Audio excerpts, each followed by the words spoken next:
Assalamualaikum warahmatullahi wabarakatuh. Ada kopi, ada cerita. Lain kopi, lain cerita.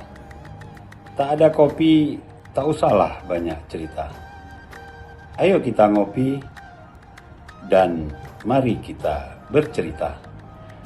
Saya Nova Iriansyah, pelaksana tugas Gubernur Aceh, mengucapkan selamat atas penyelenggaraan Desember Kopi Gayo tanggal 7 sampai dengan 8 Desember tahun 2019 dan selamat atas peluncuran kawasan wisata alam berbasis kopi dan kawasan wisata alam berbasis lingkungan Bur Telege dan Bur Mulo Forest Park, Kampung Hakim Bali Bujang, Takengon, Kabupaten Aceh Tengah.